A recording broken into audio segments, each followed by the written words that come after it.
அபிராமி.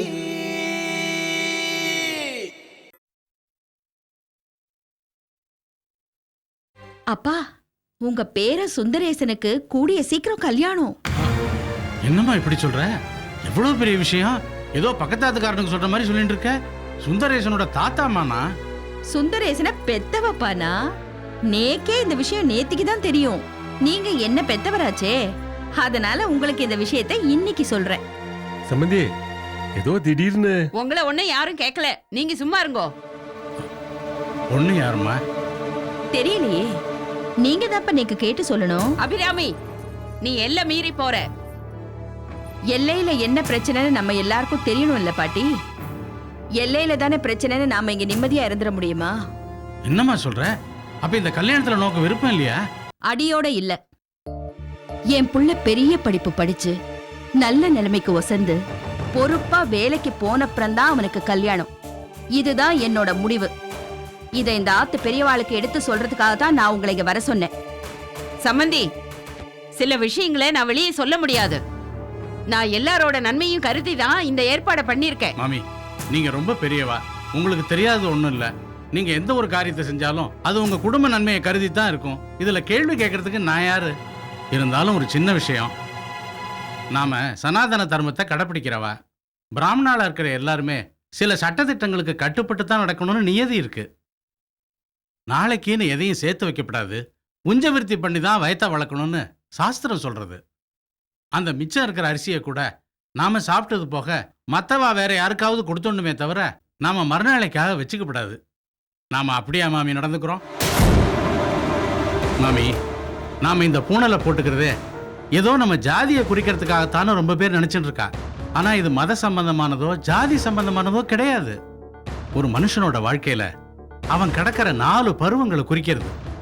எப்படி பட்ட படிப்பு முடிஞ்ச உடனே கான்வெகேஷன் ஒன்று நடத்தி ஒரு சர்டிபிகேட் கொடுக்குறாளோ அதே மாதிரி தான் பிரம்மச்சரியம், கிரகஸ்தம், வானப்பிரஸ்தம், சந்நியாசம்ங்கிற 4 பருவங்களை கடக்கிறச்ச 3, 6, 9, 12ன்னு பூணலை போட்டு அந்த மனுஷன் தன்னோட ஒரு குறிப்பிட்ட பருவத்தை கடந்துட்டான்னு மற்ற எல்லாருக்கும் தெரிவிக்கிறதுக்காக அதை போட்டுக்கிறான். எதுக்கு இதெல்லாம் நான் சொல்றேன்னா, எல்லாம் அந்தந்த பருவத்தில் செய்ய வேண்டியதை அந்தந்த பருவத்தில் செஞ்சாகணும். பால்ய விவாகங்கிறது நம்ம சாஸ்திரத்துல கிடையவே கிடையாது. இது ஏதோ நடுவுல அந்நிய படையெடுக்கும் போது வந்த பழக்கமே தவிர நம்ம சாஸ்திரத்துல அது மாதிரிலாம் என்னைக்கும் எதுவும் சொல்லப்படவே இல்லை. நீங்க ரொம்ப நன்னாவே பேசுறேன். ஆனா இந்த ஆத்துல வழி வழியா நடந்துட்டு வர்றதானே. ஏன் நீங்க அபிராமி எங்க ஆத்துக்கு கன்னியாதானம் பண்ணி கொடுக்கறச்ச எவ்வளவு ஸ்லாகியமா பேசினேள். பாட்டி, நான் என் தோப்பனார்கிட்ட சில கேள்விகள் கேட்கணும். விஜய்க்கு கல்யாணம் பண்ணப்போ எத்தனை வயசுப்பா? அதெல்லாம் எதுக்குமா இப்போ? நான் கேட்கறதுக்கு பதில் சொல்லுங்க. ஒரு 9-10 வயசு இருக்குமா. பாத்தேடா, உங்களால கூட சரியா சொல்ல முடியலையே. மனையில கூட உட்கார தெரியாத அந்த குழந்தைய நீங்க மடியில உட்கார வச்சுட்டு தார வாத்துட்டே. ஆமா, அப்ப உங்க மாப்பிள்ளையோட வயசு என்ன? அது ஒரு 12 வயசு இருக்கும். அந்த பையன் சாகும்போது அவனுக்கு எத்தனை வயசு இருக்கும்? இன்னும் ஒரு வயசு கூட இருக்கும், அவ்வளவுதான். அப்ப நம்ம விஜி பெரிய மனுஷி ஆயிட்டாளா? இல்லம்மா. அவ ருது ஆனப்போ சம்பிரதாயமா அவளுக்கு என்னப்பா செஞ்சு? வளையல் போட்டு அழகு பார்க்க வேண்டிய வயசுக்கு முன்னாடி வளையல போட்டு உடைச்சுட்டேளே. அவ பூவையும் பொட்டையும் பறிச்சுட்டேளே. நீங்க பண்ணின தப்புக்கு அவ தினமும் ஒரு மரண தண்டனையை அனுபவிச்சுட்டு இருக்காப்பா. அவளை இந்த ஊரும் உறவும் நிம்மதியா வாழ விட்டுருமாப்பா. உங்க காலத்துக்கு அப்புறம் அவ எங்க இருப்பா? எப்படி இருப்பா? அவ பாதுகாப்புக்கு உண்டான ஏற்பாடுகளை நீங்க செஞ்சு வச்சிருக்கீளா? உங்க எல்லார பொறுத்த வரைக்கும் அந்த பெண் பிறப்புக்கு ஆரம்பத்திலேயே முடிவு விழுந்துடுது, அப்படிதானே? அது அவ தலையெழுத்து. அவளுக்கு விதவை யோகம். பேசாதே. என்ன பாட்டி சொன்னேள்? விதவையா இருக்கிறது யோகமா? சொல்லுங்க, யோகமா? கேட்டேளப்பா பாட்டி சொல்றத? விஷம் தடவன அம்ப விடுற மாதிரி வார்த்தையால திராவகத்தை வீசுறா. அபிராமி,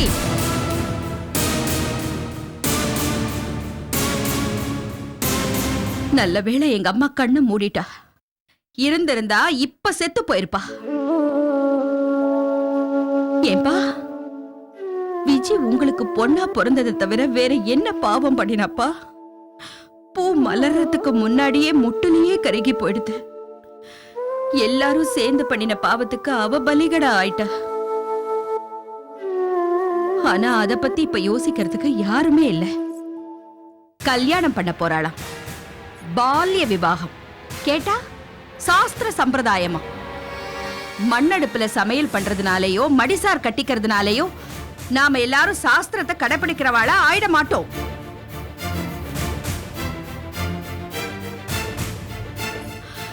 மனசாட்சியோட வாழணும். நான் அப்படிதான் வாழணும்னு நினைக்கிறேன். கூலி வேலை செய்யறவன் கூட கூழோ கஞ்சியோ குடிச்சிட்டு நிம்மதியா தூங்குறான். ஆனா என்னால தூங்க முடியல. என் தங்கைய நினைச்சு என்னால சாப்பிட கூட முடியல. தப்பு பண்ணா திருத்திக்கலாம். தயவு செஞ்சு பாவத்தை பண்ணாது. பெத்தவா செய்யற பாவ புண்ணியம் எல்லாம் பிள்ளைங்க தலையிலேன்னு சொல்லுவா. ஆனா நீங்க பெத்த பிள்ளைங்களுக்கே பாவத்தை செய்யறேன். கையெடுத்து கும்பிட்டு கேக்குறேன், தயவு செஞ்சு இதோட விட்டுருங்கோ.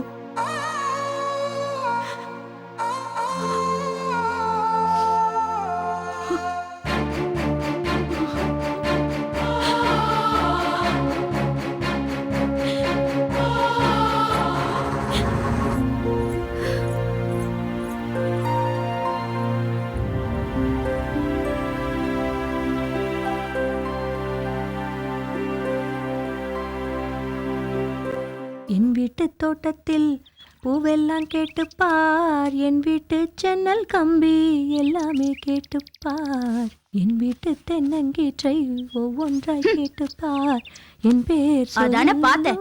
என்னடா மண்ணி ரொம்ப அக்கறையா எங்க அண்ணா ஆத்துக்கு வந்து என்ன அழைச்சுன்னு வந்தாலேன்னு பார்த்தா இப்பதான் அதோட உள்நோக்கெல்லாம் புரியுறது. என்னம்மா நீ சொல்றேள்? என்ன உள்நோக்கம்? அவ ஒன்னும் சுந்தரேசன் கல்யாணத்தை நிறுத்துறதுக்காக இன்னைக்கு கூட்டின்னு வரல. உள்ள போய் பாரு, அவ அப்பாண்ட விஜயலட்சுமிக்கு இன்னொரு கல்யாணம் பண்றத பத்தி பேசிட்டு இருக்கா. ஏமணி, விஜயலட்சுமி கல்யாணம் பண்றது நல்ல விஷயம் தானே? ஆமா ஆமா, மண்ணி குடும்பத்துக்கு மட்டும் மேல மேல நல்ல விஷயமா நடக்கட்டும். ஏன் பிறந்தாத்துல மட்டும் எல்லாரும் நாக்க வச்சுட்டு அப்படி நிக்கணுமா? மண்ணி ஒன்னும் மைசூர் மகாராஜா குடும்பத்துல பிறக்கல, நாங்களும் ஒன்னும் அண்ணாடங்காட்சியும் இல்ல. என் அண்ணன் பொண்ணு ரேவதிய சுந்தரேசனுக்கு கல்யாணம் பண்ணி தரேன்னு சொல்லிதான் என்ன இங்க அழைச்சுட்டு வந்தா. இங்க வந்து பிளேட்டே மாத்திட்டா. அவ தங்கைக்கு விதவா விவாகம் பண்ணா சுந்தரோட பால்ய விவாகத்துக்கு ஒத்துப்பாளாம். இது எப்படி இருக்கு கதை? மன்னி, நீங்க ஏன் கடந்த அலையறேள்? அத்தைக்கு மீச முளைச்சாதான் சித்தப்பா. பாட்டி இந்த விதவா மறு கல்யாணத்துக்குலாம் நிச்சயமா ஒத்துக்க மாட்டா. அத்தைக்கு மீச முளைச்சாதான் சித்தப்பா. ஆனா நம்மாத்து கிழவி இருக்கே, சித்தப்பாக்கு மீசை எடுத்துட்டு இததான் அத்தைன்னு சொல்லுவா. நீங்களும் மக்கு மாதிரி ஆமா ஆமான்னு தலையாட்டிட்டு அத்தி பேர் எங்கேன்னு கேப்பேள். எப்படியோ போங்கோ, எனக்கு அத்தையும் இல்ல அத்திம்பேரும் இல்ல குழந்தையும் இல்ல. ஏதோ தண்டத்துக்கு இந்த ஆத்துல சமையல்காரியா சுத்தின்னு இருக்கேன். என்னடி நேரம் பார்த்து வாழைப்பழத்துல ஊசி ஏத்துறியா? உங்களுக்கெல்லாம் ஒரு நாள் வைக்கிறேன்டி ஆப்பு. பாத்து மணி, ஆப்போசிட் குரங்கு கதையா ஆயிட போறது. சுவாதியோட தமிழ் புஸ்தகத்துல இருக்கு, நீங்க தான் புஸ்தகமா படிப்பேளே. போங்க போய் படிங்கோ. உபதேசம்லாம் நன்னாதான் சொன்னேன். ஒரே புடவே எவ்வளவு நேரமா தோச்சுட்டு இருப்ப? கிழவி புடவை கிழிஞ்சதுன்னா கத்துவா. வேற புடவைய மாத்தி தோய். இதுக்கு ஒன்றும் குறைச்சல் இல்ல.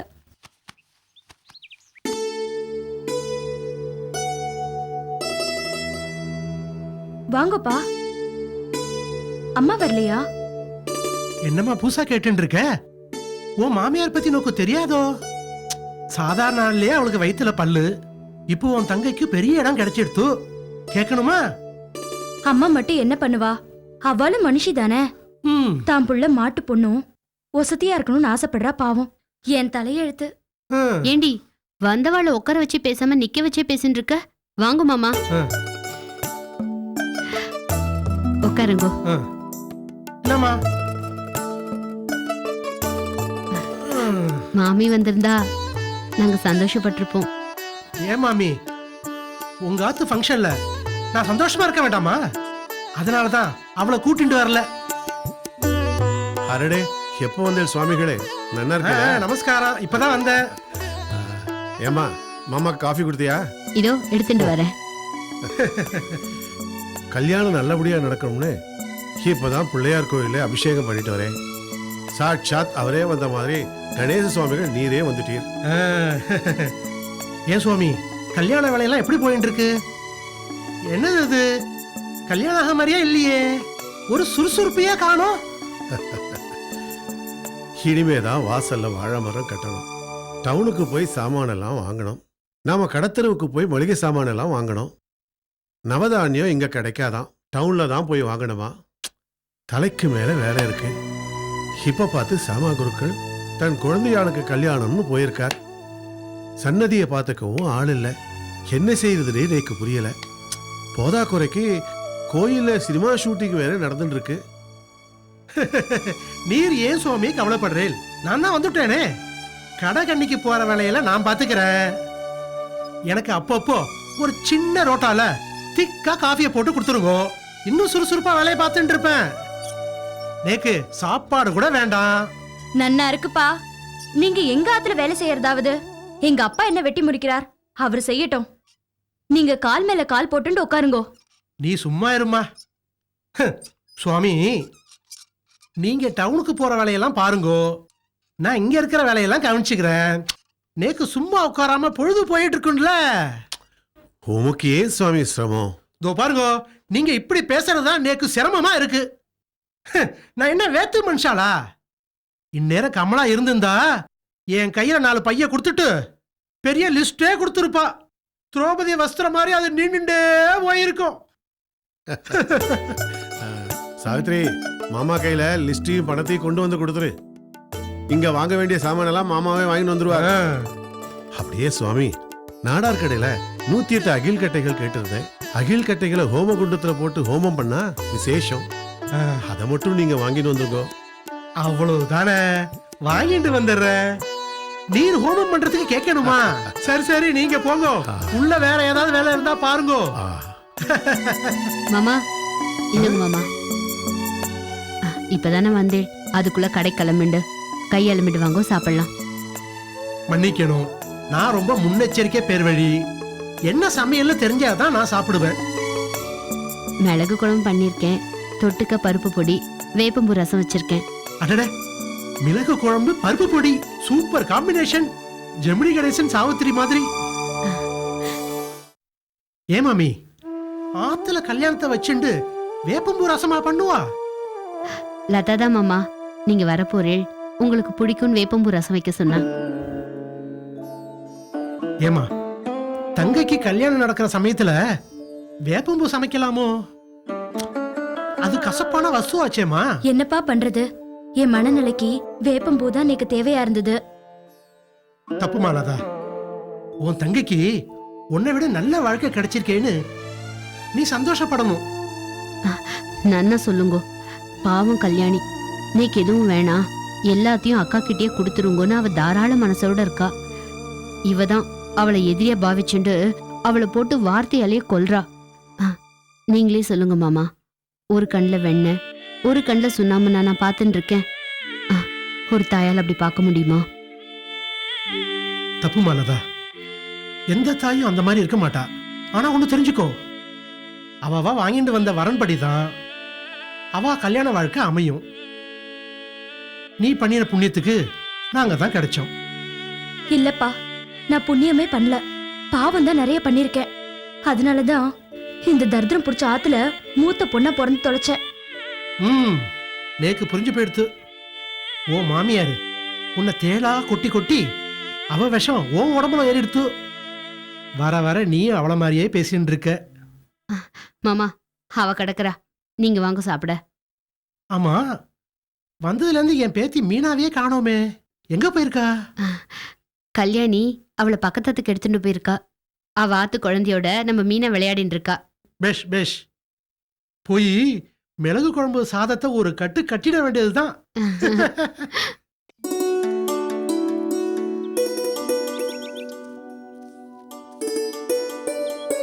அபிராமி, என்ன தாத்தா? பொழுது சாஞ்சு கொடுத்து. தெரியுமே, சுவாமிக்கு விளக்கேத்தணும் இல்லையா? நான் ஏத்திடுறேன். நீ விளக்கேத்திடுவ சரி, ஆனா வழக்கமா விஷ்ணு சகஸ்ரநாமம் படிக்க வேண்டிய பாட்டி இன்னும் ரூமை விட்டு வெளியில வரல. கார்த்தாலேருந்து சாப்பிட கூட இல்லையா. நீ கொஞ்சம் போய் பாட்டியை கூட்டிட்டு வரியா? நான் கூப்பிட்டு அவ வரமாட்டா தாத்தா. போய் அம்மாவை கூப்பிட சொல்லுங்க. நீ தான் சாமர்த்தியமா அவளை வழி கொண்டு வருவ. அண்ணன் போனா உடனே தலையை குனிஞ்சுன்னு வெளியில வந்துடுவா. ப்ளீஸ் போம்மா.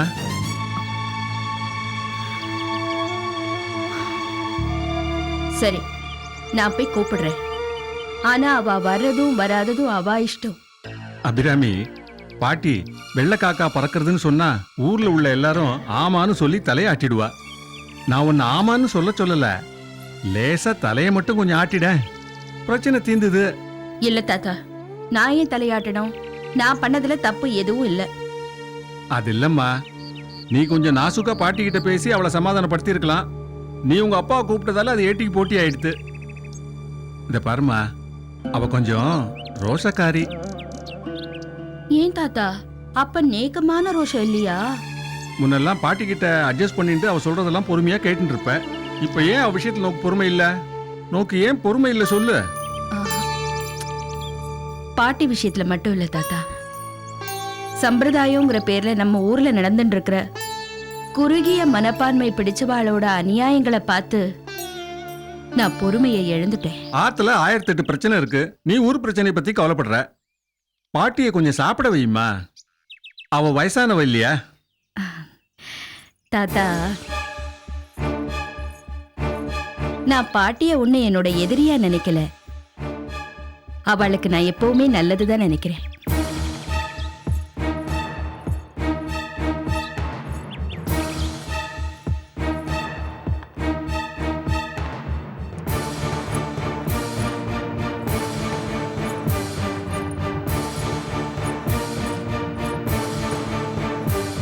இந்தாங்க பாட்டி, அம்பாளோட புஷ்பம், திருவடி கொண்டு வந்து கொடுத்தது.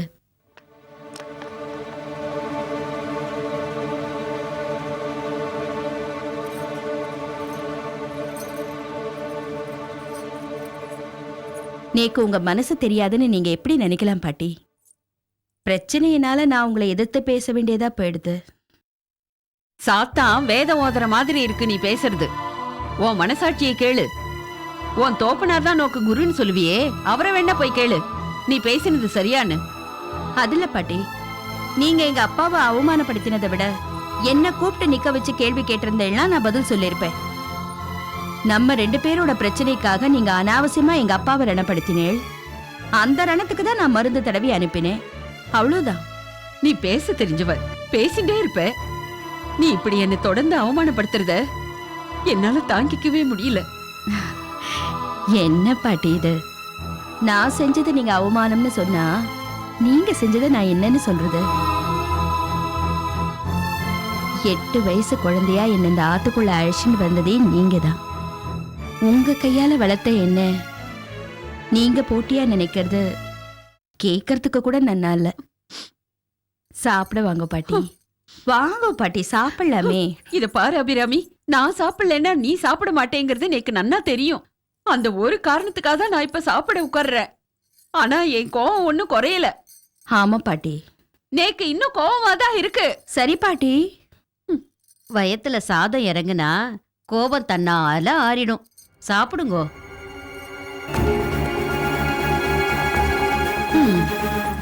வர வர உன் கொட்டை அதிகமாயிண்டே போறது. சீக்கிரமே உன் ஆட்டத்துக்கு ஒரு முடிவு கட்டுறேன்.